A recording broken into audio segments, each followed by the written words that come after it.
नमस्कार।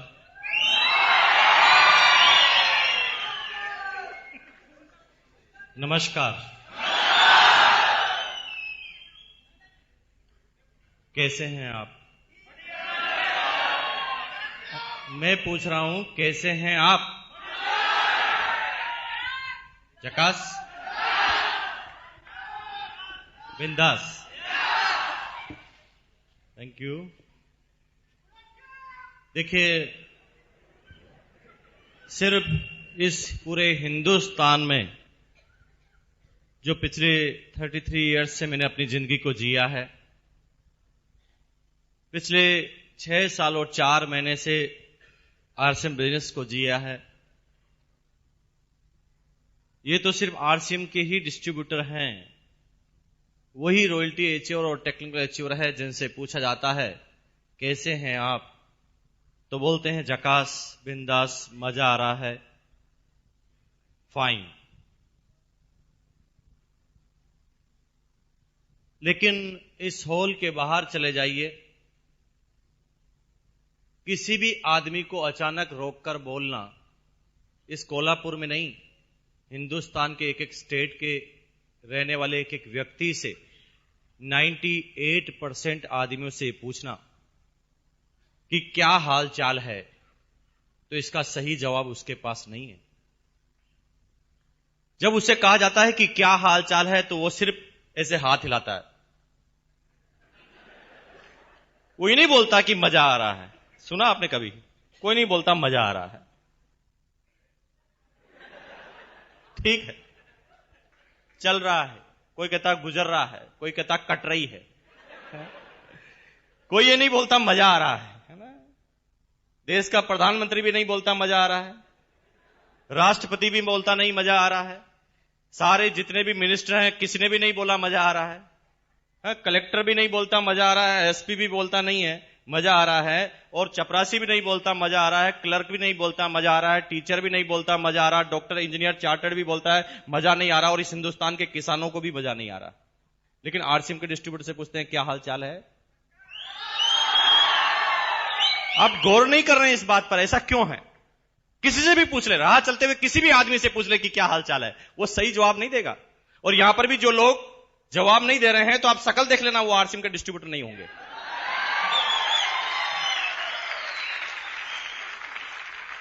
कितनी अजीबो गरीब बात है ना। सब आदमी लोगों को यह बताते हैं कि मैं जिस काम को कर रहा हूं वो संतुष्ट हूं, लेकिन अंदर ही अंदर जब भी वो अपना एक क्वेश्चन अपने ही जीवन से, अपने ही दिमाग से पूछता है कि क्या तुझे मजा आ रहा है, तो अंदर से जवाब आता है नहीं बेटा, जिस काम के लिए तू पैदा हुआ वो काम तू नहीं कर रहा, चाहे तू भी डॉक्टर बन गया है। और तभी मिस्टर सतीश पंडित ने, नाम सुना कितने आदमी ने सतीश पंडित का? Very good.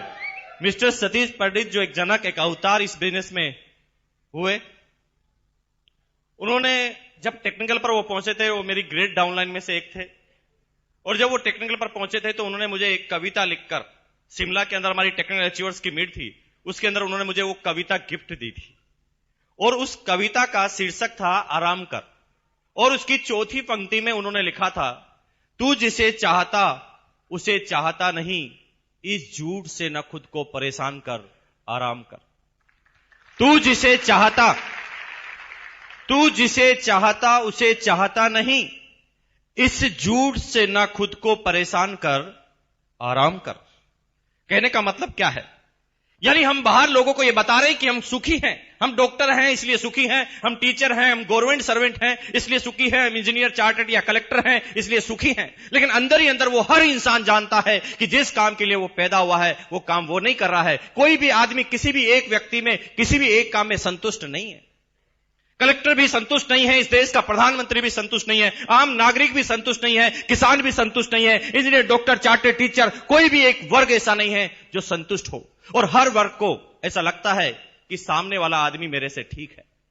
इंजीनियर ये कहता है कि डॉक्टर की जिंदगी अच्छी होती है, डॉक्टर ये कहता है कि टीचर की जिंदगी अच्छी होती है, टीचर ये कहता है कि नेता की जिंदगी अच्छी होती है, नेता कहता है कि कलेक्टर की जिंदगी अच्छी होती है, कलेक्टर कहता है कि प्रधानमंत्री की जिंदगी अच्छी होती है, लेकिन सभी जानते हैं कि मेरी जिंदगी तो अच्छी नहीं है। कितनी अजीबोगरीब बात है। क्योंकि संतुष्टि एक ऐसा शब्द है जो एक इंसान को जब वो आम जीवन जीता है तो उसे किसी भी एक क्षेत्र में सारी संतुष्टि एक साथ नहीं मिलती। एक बहुत बड़ा बिजनेसमैन है कोल्हापुर का, माफ कीजिए, उसके पास पैसा है, पैसा तो उसके पास है। आज उसके पास 2 शोरूम है, वो 2 लाख रुपए पर मंथ कमाता है या 4 लाख रुपए पर मंथ कमाता है। लेकिन जब वो अपने काम को बढ़ाएगा, 2 से 4 शोरूम करेगा, तो पैसा कम हो जाएगा कि बढ़ जाएगा? पैसा बढ़ जाएगा उसका।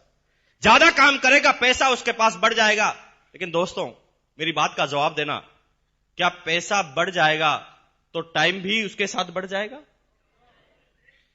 पैसा जो जो बढ़ता जाएगा, उसके टाइम की कमी उसको सताने लगेगी। वो और ज्यादा बिजी हो जाएगा जैसे जैसे उसके पास पैसा आता जाएगा। माफ कीजिए, इस कोल्हापुर के रिक्शे वाले के पास टाइम तो बहुत है, पैसा नहीं। यहां के बिजनेसमैन के बाद पैसा तो बहुत है, लेकिन टाइम नहीं। और सिक्योरिटी का तो लेना ही देना नहीं, दूर दूर तक नहीं। कोल्हापुर में उसका शोरूम है, जिस दिन कोल्हापुर में कर्फ्यू लगता है उसका शोरूम नहीं चलता है। यस और नो? जिस चीज का वो बिजनेस करता है, जब वो आउट ऑफ फैशन हो जाती है तो भी उसका शोरूम बंद हो जाता है।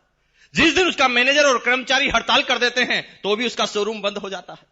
यानी कल की कोई भी सिक्योरिटी उसके पास नहीं है। लेकिन प्यार, सम्मान, पैसे से केवल संतुष्टि नहीं मिलती दोस्तों। ये संतुष्टि के एक छोटे छोटे पार्ट्स हैं।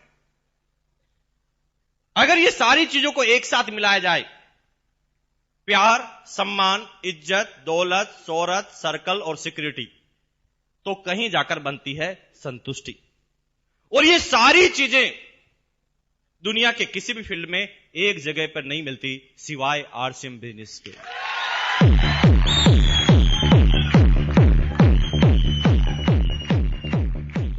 जब भी मैं कहीं किसी से पूछता था कि क्या हाल चाल है, कोई किसी का जवाब नहीं देता था।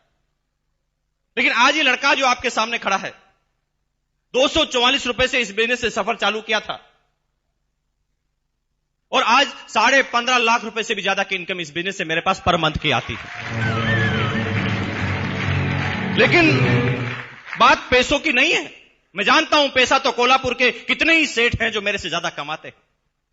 6.25 साल पहले इस लड़के को जब एक स्कूटर खरीदना था ना, तो 4 आदमी से 1500 रुपए उधार लेने पड़े थे। मैं क्यों बोल रहा हूं ये सारी बातें? क्या फर्क पड़ सकता है आपके जीवन पर? यस, मैं आज उसी की तरफ इशारा करने के लिए आया हूं। माफ कीजिए, आपके कोल्हापुर में बहुत सारे व्यापारी होंगे जिनके पास जो पैसा मेरे पास आता है उससे कहीं गुना ज्यादा महीने का पैसा वो कमाते होंगे। आई नो वेरी वेल, मैं जानता हूं अच्छी तरह से। लेकिन उसके पास पैसा तो बहुत है, लेकिन क्या मेरी तरह उसके पास समय है? क्वेश्चन पूछना एक दिन उससे जाकर कि भैया, मुकेश कोठारी 3 महीने के लिए स्विट्जरलैंड घूमने जा रहा है, क्या आप उसके साथ चलना पसंद करेंगे? वो कहेगा मरने की फुर्सत नहीं है, कौन से घूमने की बात कर रहे हैं आप? क्या अजीबोगरीब इत्तिफाक है। उसके पास पैसा तो बहुत है, लेकिन टाइम उसके पास बिल्कुल नहीं। लेकिन मेरे पास पैसों के साथ साथ टाइम भी पैदा हुआ। शुरू के 3 साल मैं मानता हूं कि मेरे पास टाइम नहीं था, क्योंकि सतीश पंडित ने उसी कविता की 6ठी लाइन में लिखा था, इश्क मांगे कदम कदम कुर्बानियां, कुछ देर के लिए कुछ लज्जतें कुर्बान कर आराम कर। इश्क मांगे कदम कदम कुर्बानियां। इश्क मतलब जो भी नया काम आप कर रहे हैं, नया काम जो आप करने जा रहे हैं, जिसमें आप सफल होना चाहते हैं, जिसमें आप नंबर 1 जाना चाहते हैं, जहां पर भी आप नया काम करेंगे वहां पर आपको कुर्बानियां देनी पड़ेगी। बिना कुर्बानियों के आप नंबर 1 तक नहीं जा सकते। मुझे पता है कि शुरुआती 3 साल में जब इस बिजनेस हमने और हमारी अपलाइन ने चालू किया, मैं महीने में 25-25 दिन अपने घर से बाहर रहा करता था। सिर्फ एक मिशन, एक जज्बा, एक जुनून मेरे अंदर था। समझने वाले नहीं थे मैं समझाने के लिए, लेकिन फिर भी तैयार था। नहीं समझते थे लोग बाग, लेकिन 3 साल तक लगातार पूरे हिंदुस्तान में दौड़ लगाई और फिर मेरे पास पैदा होना चालू हुआ समय। आज यहां का जो लाला है वो कहीं ज्यादा पैसा मेरे से कमाता होगा, लेकिन उसके पास 24 घंटे ही हैं, 24 आवर्स। लेकिन मेरे पास 24 घंटे थे। मैंने 2 डाउनलाइन बनाई, ए और बी। दोनों ने इस बिजनेस में 1-1 घंटा काम अपने लिए करना चालू कर दिया। तो वो काम मेरे लिए भी तो हो गया। तो 24 और 2 मेरे पास कितने घंटे हो गए? 26। उसके पास 24 ही थे। यहां के लाला के पास जिंदगी भर 24 ही घंटे रहेंगे, मेरे पास हो गए 26। और तब इस घंटों की गणित को मैंने समझा और काम करना चालू किया। आज हिंदुस्तान में 60 लाख से ज्यादा डिस्ट्रीब्यूटर मेरी डाउनलाइन में है। 60 लाख, 60 लाख। अब थोड़ा अंदाज लगाना दोस्तों, थोड़ी गणित लगाना। 60 लाख आदमी आरसीएम बिजनेस में 1 मिनट भी सोचे, करे नहीं। करना में तो आदमी का हार्ट अटैक हो जाएगा। मैं करने की बात नहीं कर रहा हूं, मैं काम की नहीं बात कर रहा हूं। अगर 60 लाख आदमी आरसीएम बिजनेस के बारे में एक दिन में 1 मिनट भी सोचे तो मेरे पास एक दिन के 60 लाख मिनट हैं। क्या यहां के लाला के पास है? पूछना जाकर। नहीं है उसके पास। उसके पास टाइम की कमी है। जैसे जैसे वो अपने बिजनेस को बढ़ाता जाता है, टाइम उसके पास और कम होता जाता है। लेकिन मेरे पास उल्टा है। जो जो आरसीएम बिजनेस का टेक्निकल चोर आगे बढ़ता जाता है, उसके पास टाइम भी और ज्यादा पैदा होता जाता है, टाइम भी और ज्यादा पैदा होता जाता है। लेकिन माफ कीजिए, टाइम और पैसा तो एक स्मगलर के पास भी हो सकता है, एक तस्कर के पास भी हो सकता है। एक समय में वो बहुत सारा पैसा कमाकर फ्री हो जाए। लेकिन माफ कीजिए, तीसरी जो बड़ी चीज है वो है सिक्योरिटी। उस स्मगलर को बार बार ये चीज सताती है कि कल मेरे बच्चों का क्या होगा। ये सुनो, उसे ये चिंता सताती है कि कल क्या होगा। इस हिंदुस्तान का एक एक नेता, एक एक प्रधानमंत्री, हर लोग परेशान है कि कल क्या होगा। और कल के लिए, कल को सुरक्षित करने के लिए वो ढेर सारा पैसा इकट्ठा कर लेते हैं, फिर भी उसकी सिक्योरिटी उसे नसीब नहीं होती। जिस दिन कोल्हापुर में कर्फ्यू लगता है, जिस दिन कोल्हापुर में बाढ़ आती है, भगवान न करे ऐसा होगा नहीं, मैं जानता हूं, क्योंकि आरसीएम सिटी कोल्हापुर बन गई है। लेकिन अगर जिस दिन ऐसा होता है तो माफ कीजिए, यहां पर किसी आदमी का बिजनेस नहीं चलेगा, लेकिन मेरा चलेगा, क्योंकि लोग बाग नमक खाना तो फिर भी नहीं छोड़ेंगे। वो किसी एक चीज का व्यापार करते हैं तो इसलिए हो सकता है कि उसके एक चीज की जिस दिन आउट ऑफ सप्लाई होगी, एक चीज जिस दिन आउट ऑफ फैशन होगा, तो हो सकता है उसका बिजनेस नहीं चले। लेकिन मेरा चलेगा, क्योंकि मैं किसी एक चीज का व्यापारी हूं ही नहीं। कंपनी नमक बनाती है तो डिस्ट्रीब्यूटर हम और आप ही हैं। कंपनी नमकीन बनाती है तो भी डिस्ट्रीब्यूटर हम और आप ही हैं। कंपनी कपड़े बनाती है तो डिस्ट्रीब्यूटर आप और हम हैं। कंपनी इंश्योरेंस लेकर आती है तो डिस्ट्रीब्यूटर आप और हम हैं। क्योंकि एक बिजनेस तो चलता नहीं, एक आइटम के ऊपर तो हम बिजनेस नहीं कर रहे ना। गुड मॉर्निंग से गुड नाइट 300 प्रोडक्ट हैं, इसलिए सिक्योरिटी ज्यादा है। कल क्या होने वाला है, क्योंकि मैं किसी एक आदमी पर डिपेंड नहीं हूं। हो सकता है इस सिटी का लाला जो है बहुत सारे पैसा कमाता है, बहुत बड़ी फैक्ट्री उसके पास है, लेकिन जिस दिन सारे मजदूर हड़ताल कर देंगे, क्या उसकी फैक्ट्री चलेगी? लेकिन मेरी फैक्ट्री में तो कोई मजदूर होता ही नहीं दोस्त। यहां पर तो सारे के सारे सेठ होते हैं, और सेठ अपने काम को बंद करना पसंद नहीं करते। हेलो,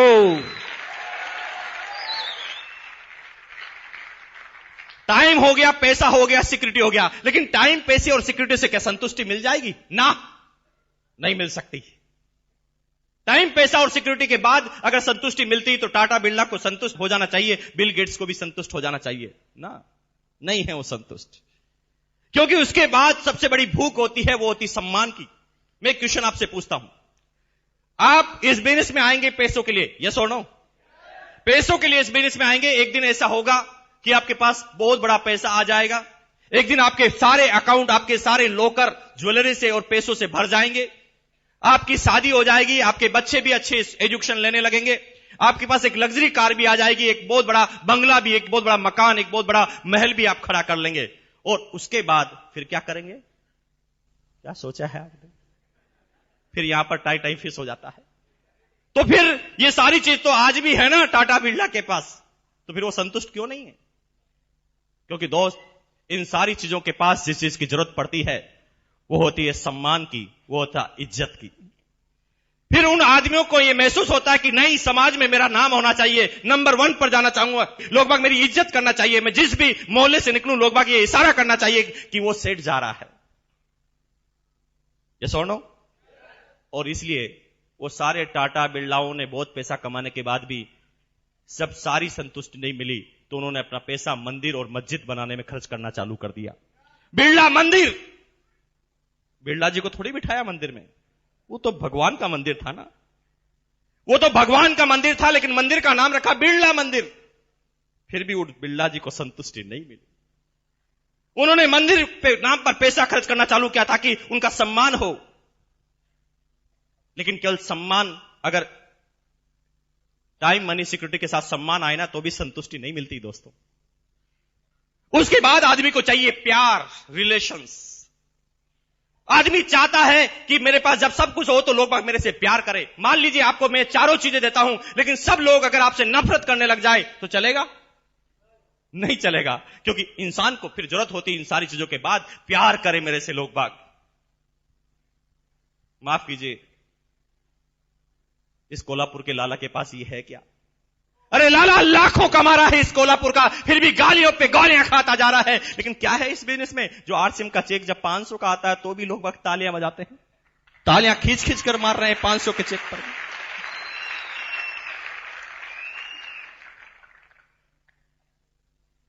अरे कभी कभी तो समझ में नहीं आता कि रिएक्ट क्या करें।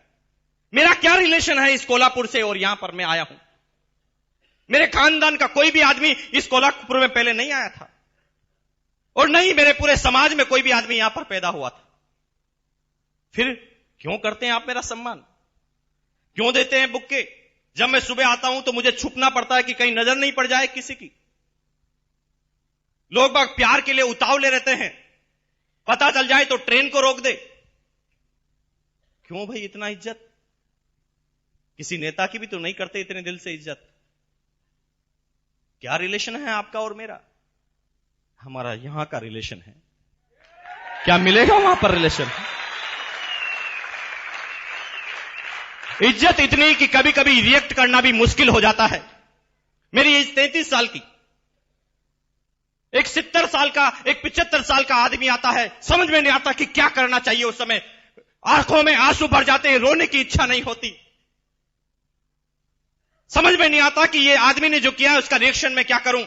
75-80 साल का आदमी मेरे पैरों में जाकर गिर जाता है, समझ में नहीं आता कि मेरे दादाजी के बराबर आदमी मेरे पैरों में जाकर गिरा है, क्या करना चाहिए मुझे? क्यों है इतनी इज्जत? क्यों है इतना प्यार?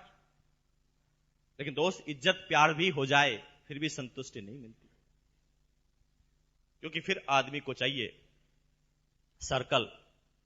वो चाहे कि इज्जत तो उसके घर वाले तो करे, उसके परिवार वाले करे, उसके समाज वाले करे, लेकिन जब वो बाहर जाए तो क्या करे? जब उसे कोई काम करना हो तो सर्कल किस तरह से काम करे? ये लड़का जो आपके सामने खड़ा है, मैं भीलवाड़ा में पैदा हुआ, मेरे सारे रिश्तेदार राजस्थान के थे। लेकिन दोस्त, एक ताकत इस बिजनेस में एक नेटवर्क के पास आती है, एक टेक्नोलॉजी के पास आती है। इस कोल्हापुर का कलेक्टर जो नहीं करवा सकता, आरसीएम बिजनेस का टेक्नोलॉजी और एक मिनटों में करवा सकता वो काम, मिनटों के अंदर। मैं अगर राव साहब या भरत सावंत साहब आपसे पूछता हूं कि अगर मैं कोई काम आपको बताऊं तो क्या आप मेरे काम को करने के लिए मना कर सकते हैं? क्यों? इसलिए क्योंकि यहां से जुड़ा हुआ है मामला। हेलो, अब क्योंकि वो काम मेरा पहला प्रेफरेंस से करेंगे, चाहे वो रात की 2 क्यों ना बजी हो, लेकिन वो इसलिए क्योंकि रात को 2 बजे मैं भी उनके लिए तैयार हूं। अब एक आदमी राजस्थान में रहता है, उसका सर्कल कहां कहां है? मैं एक छोटा सा एग्जांपल बताता हूं दोस्तों, वहां पर पैसा काम नहीं आता। आप समझना इस बात को, अगर अभी भी आप समझ पाए तो पूरी जिंदगी आपकी चेंज हो सकती है। आज के 4 साल पहले की, 3 साल पहले की बात है। मेरे एक दोस्त थे मिस्टर अरुण, जो भीलवाड़ा के रहने वाले थे, करोड़पति खानदान से बिलोंग करते थे। एक दिन कार में उनकी माताजी और पिताजी कहीं जा रहे थे, एक एक्सीडेंट हुआ। इतना तेज एक्सीडेंट हुआ कि बाहर तो स्क्रैच कम आए, लेकिन अंदर की चोटें बहुत आई। और इतनी तेज एक्सीडेंट हुआ कि यहां जो फेफड़ा था, उस फेफड़ों के अंदर पानी भर गया मदर के। भीलवाड़ा में बहुत ज्यादा मेडिकल की फैसिलिटी अच्छी नहीं होने की वजह से डॉक्टर को बताया गया। डॉक्टर ने ऊपर जहां पर भी खरोंचे आई वहां पर इलाज किया, लेकिन पूरे शरीर का चेकअप नहीं किया। मदर बार बार बोलती थी कि मेरे सीने में दर्द है। डॉक्टर बार बार कहता कि एक्सीडेंट हुआ है तो दर्द तो होगा ना। 15 दिन तक भी दर्द जारी रहा। जब डॉक्टर को बात समझ में नहीं आई तो उन्होंने रेफर किया। पड़ोस का एक जगह है, डिस्ट्रिक्ट है उदयपुर, नाम सुना आपने? उदयपुर में रेफर किया, वहां पर मेडिकल थोड़ी इंप्रूव है। तो वहां के डॉक्टर ने जब चेकअप किया तो इमीडिएट बताया चेकअप के बाद कि आपके फेफड़ों में पानी भर चुका है और इसको भरे हुए 15 दिन हो चुके हैं, अगर ये 4 दिन में ऑपरेशन नहीं होता है तो हम नहीं बचा पाएंगे इनको। तो उसके फादर पैसे वाले थे, उन्होंने कहा ओके, कितना पैसा फेंकना है मैं फेंकने के लिए तैयार हूं, आप ऑपरेशन कीजिए। तो उन्होंने कहा नहीं दोस्त, हमारे इंडिया में ये टेक्नोलॉजी उपलब्ध नहीं है। इंडिया में 2 ही स्पेशलिस्ट हैं जो इस चीज का इलाज कर सकते हैं, दोनों बाहर से रिटर्न आए हैं, एक है चेन्नई में और दूसरा है बॉम्बे में। दोनों डॉक्टरों से फटाफट एड्रेस लिया और दोनों डॉक्टरों से जब फटाफट संपर्क करने की कोशिश की, अपॉइंटमेंट लेने की कोशिश की, तो पता चला कि वो बहुत बिजी डॉक्टर हैं, कोई भी अर्जेंट पेशेंट को नहीं लेते। आज अगर आप उनसे अपॉइंटमेंट मांगे तो 4 महीने बाद का मिलता है, लेकिन ऑपरेशन करना था 4 दिन में। मेरे दोस्त के फादर इतने पैसे वाले थे कि वो उस एक ऑपरेशन पर 1 करोड़ रुपए भी खर्च कर सकते थे, लेकिन उनका पैसा अब काम नहीं आ रहा था। वो लाचार थे, पैसा उनके पास बहुत सारा था लेकिन अब काम नहीं हो पा रहा था। उस समय मेरा जाना वहां पर हुआ, मेरे पास भी कोई इलाज नहीं था, लेकिन जब मुझे पूरी बात उन्होंने बताई तो मैं भी परेशान हो गया कि क्या करना चाहिए, इसका क्या इलाज है। तो मेरे दिमाग ने अचानक थोड़ा सा काम करना चालू किया। मैं कंपनी में गया, आरसीएम बिजनेस क्योंकि भिलवाड़ा की कंपनी है, मैं कंपनी में गया। मैंने वहां के क्लर्क को एक आइडिया दिया, मैंने कहा भैया मेरी डाउनलाइन में जितने भी आदमियों के नाम के आगे DR लिखा हुआ है, डॉक्टर लिखा हुआ है, उसकी एक लिस्ट चाहिए मुझे। उन्होंने फटाफट एक प्रोग्राम लिखा, इंटर दबाया और सारे डॉक्टरों की लिस्ट मेरे सामने आ गई। मैंने कहा ये बात में मैं एक्सपर्ट नहीं हूं, मैं कोई राय नहीं दे सकता, हो सकता है कोई डॉक्टर मुझे इस बात की राय दे पाए। पहले ही नंबर पर आया डॉक्टर दवे, हिम्मतनगर, गुजरात। उनका नाम सुनते ही मैं समझ गया उस आदमी को मैं जानता था। मैंने फटाफट डॉक्टर दवे को फोन लगाया। फोन लगाकर जब मैंने पूरी हिस्ट्री बताई, और हिस्ट्री बताने के बाद मैंने चेन्नई के जो डॉक्टर थे उनका नाम मुझे अब ठीक से याद नहीं है, मैंने उनका नाम बताया। उन्होंने आश्चर्य से कहा अरे वापस बोलना, क्या नाम बताया आपने? मैंने जब वापस नाम बताया तो उन्होंने कहा ऐसा है कि इतना अर्जेंट मामला है तो मैं अहमदाबाद से मुंबई आता हूं, मुंबई से चेन्नई की फ्लाइट पकड़ता हूं और आप सीधे अपनी मदर को लेकर चेन्नई पहुंचिए। मैंने कहा डॉक्टर साहब इतने कॉन्फिडेंस से आप कैसे बोल सकते हैं? हम 10 बार बात कर चुके हैं, वो डॉक्टर बात करने तक के लिए तैयार नहीं होता, 4 महीने बाद की वो डेट देता है, वो कहता है कि अर्जेंट पेशेंट में लेता ही नहीं। आप इतना कॉन्फिडेंस से कैसे कह सकते हैं? वो कहते हैं भैया तुम इस बात की चिंता मत करो, तुम लेकर आओ, क्योंकि he is my class fellow, मुझे मना ही नहीं कर सकता हो। हेलो, यहां पर नहीं हो रहा था पैसों से काम। माफ कीजिए, किसके पास पैसा है जो इसको काम को करवा पाए? एक इंसान को सच्ची संतुष्टि जब मिलती है जब ये सारी चीजें एक साथ एक फील्ड में अवेलेबल हो।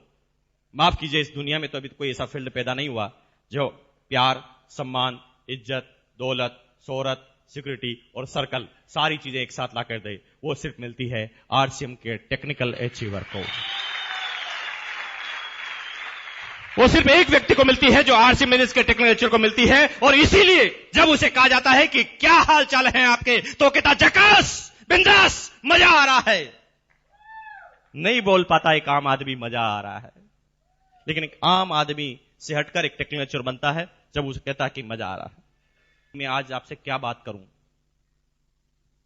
किस विषय पर बात करूं, मेरी आज सही मायनों में कहें दोस्तों मेरी कोई तैयारी नहीं है। आप ही बता सकते हैं तो बता दीजिए कि किस विषय में बात कर लें। जिस विषय में कहोगे उसी विषय में चल पड़ेंगे दोस्तों। आपके जो भी विषय जिंदगी के छूटे हुए बता दो आज मुझे, क्योंकि आज मैं बड़ा खुश हूं और जो भी बात करेंगे ना वो यहां से करेंगे। अभी कुछ आदमी कहते हैं यार अब आ गए हो, अब कुछ बता ही दो, हिंट दे दो ताकि हम भी समझ जाएं। आप सब लोग चाह रहे हैं कि थोड़ा आरसीएम के बारे में बता दो और हमारे साथ जो आदमी आए वो समझ जाए और आपके डिस्ट्रीब्यूटर बन जाए। यही तो चाहते हैं। हम बात करते हैं इसके बारे में, है ना? लेकिन आप चाहते जो हैं वो गलत चाहते हैं, वो सही नहीं चाहते। एक आदमी, हंसी मुझे तब आती है जब 6.25 साल से जब लगातार वो इस बिजनेस को चलते हुए देखता है, फिर भी कहता है कि थोड़ा हमें समझा दो। क्या समझाएं आपको? अरे समझाना उस दिन पड़ता था जब 4 आदमी भी सेमिनार में नहीं आते थे, इस पूरे बिजनेस में 4 डिस्ट्रीब्यूटर भी नहीं थे। अभी हिंदुस्तान में न तो कोई स्टेडियम है और हिंदुस्तान में नई कैसा एडिटोरियम है जहां पर आरसीएम की सेमिनार एक बार में की जा सके। एक डिस्ट्रीब्यूटर से कहानी चालू हुई, 60 लाख डिस्ट्रीब्यूटर तक ये कहानी पहुंच गई, फिर भी आप कहते हैं कि थोड़ा समझा दो, अभी समझ में नहीं आ रहा है। अरे समझाना उस समय पड़ता था ना जब आरसी बिजनेस का एक पेंट पीस आता था किट के अंदर, उस समय समझाना पड़ता था कि बिजनेस क्या है। आज गुड मॉर्निंग से गुड नाइट 300 से ज्यादा प्रोडक्ट है आपके पास, फिर भी आप कहते हैं कि थोड़ा हिंट तो दे दो। क्या समझाऊं आपको? अरे समझाना उस समय पड़ता था जब गुजरात में डिस्ट्रीब्यूटर बनाना था तो भिलवाड़ा से किट लेकर आनी पड़ती थी, क्योंकि पूरे हिंदुस्तान में आरसीएम का एक ही शोरूम राजस्थान में होता था। अब एक से कहानी चालू हुई, आज हिंदुस्तान में 10,000 हो गए, फिर भी आप कहते थोड़ा तो समझा दो, आ ही गए हैं तो समझा दो। क्या समझाऊं मैं आपको? 80 से ज्यादा डिपो हिंदुस्तान के सारे राज्य, 60 लाख डिस्ट्रीब्यूटर, एक प्रोडक्ट से कहानी चले गई 300 प्रोडक्ट के ऊपर। हिंदुस्तान में 40 से ज्यादा करोड़पति, 850 से ज्यादा टेक्निकल अचीवर, 3,500 से ज्यादा रॉयल्टी अचीवर, हजारों लाखों आदमी, हजारों रुपए पर मंथ कमाने वाले आदमी, सारी बात जानते हैं, फिर भी कहते हैं थोड़ा तो बहुत समझा दो, आ गए हैं। क्या समझा दूं मैं आपको? अरे जिंदगी भर वो नमक खाते आए ना 9 रुपए किलो का, triple refined iodise ISI mark का साल्ट, नाम लेने की जरूरत नहीं है। जिंदगी भर वो 9 रुपए किलो का नमक खाते आए, अब वही नमक आपको 7 रुपए किलो में मिले triple refined iodise ISI mark के साथ, और 7 रुपए मिलने के बाद भी उसके बिजनेस वॉल्यूम का 41% वापस मिले, फिर भी आप कहते हैं थोड़ा तो समझा दो ना। क्या समझाऊं मैं आपको? क्या बाकी रह गया समझाने का? जिंदगी भर नहाते आए ना उस 13 रुपए के साबुन से, हीरोइन बोलती आई कि मेरे रूप का राज, मेरे गोरेपन का राज, उसका कुत्ता गोरा हो गया, हम तो नहीं हुए। हम तो उसी इंतजार में अभी बरसों से, जन्मों जन्मों से उस साबुन को लगाते आ रहे हैं, हम तो नहीं हुए ना गोरे। जिंदगी भर लौटते हुए आ गए वो आदमी आपको, अब वही साबुन 70% टीएफएम में 100 ग्राम में, पहले आप 13 रुपए का जिंदगी भर खरीदते आए, अब वही साबुन आपको 8.5 रुपए में मिले, और उसके बाद उसके बिजनेस वॉल्यूम का भी 41% वापस मिले, और आप कहते थोड़ा सा समझा दो। अब आए गए तो थोड़ा तो हिंट दे दो। अरे दोस्त, ये तो वही बात हो गई ना, सतीश पंडित अपनी टेप में नहीं बोलते थे, एक आदमी के पास ऐसा एक थैला था, उसने सामने वाले से कहा, भाई साहब मेरे पास जो ये थैला है, क्या आप ये बता सकते हैं कि इस थैले में क्या है? और अगर आप ये बता दें कि इस थैले में क्या है तो इस थैले में जितने भी केले हैं तुम्हें इनाम। कुछ लोगों को कल तक समझ में आ जाएगी।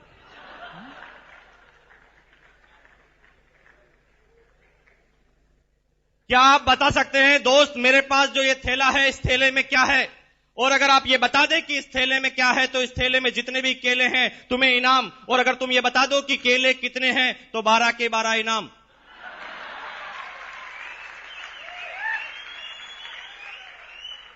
दोस्तों प्रॉब्लम यहां पर नहीं है, प्रॉब्लम इस जगह पर नहीं है, प्रॉब्लम इस जगह पर है कि कुछ लोग ये सारी बात सुनने के बाद भी ऐसे दिमाग लगाते हैं।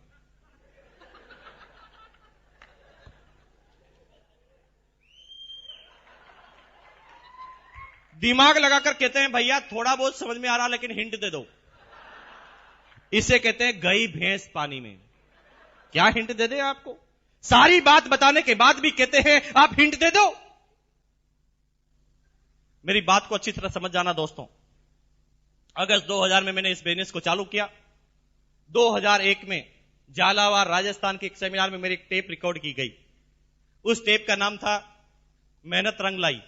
अभी वो टेप मार्केट में अवेलेबल नहीं है क्योंकि उस समय मैं ढंग से बोलना भी नहीं आता था, लेकिन जो शुरुआती डिस्ट्रीब्यूटर हैं सब लोगों ने उस टेप को सुना होगा। और वो 2000 की टेप अभी भी अवेलेबल है कंपनी के रिकॉर्ड में और मेरे पास भी उसकी कॉपी है।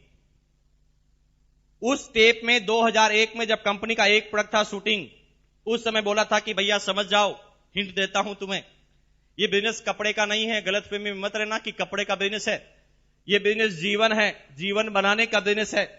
कल तुम अगर लगे रहोगे, कंपनी प्रोडक्ट लेती आएगी, जब आगे से आगे ये प्रोडक्ट बढ़ेंगे, तुम्हारी डाउनलाइन जब आसाम में भी जाएगी और आसाम में भी डाउनलाइन जब सुबह उठकर भगवान के सामने जाएगी और अगरबत्ती निकालकर बोलेगी ओम जय जगदीश हरे, तो आपके घर में आएंगे हरे हरे हरे हरे हरे हरे हरे हरे हरे हरे हरे।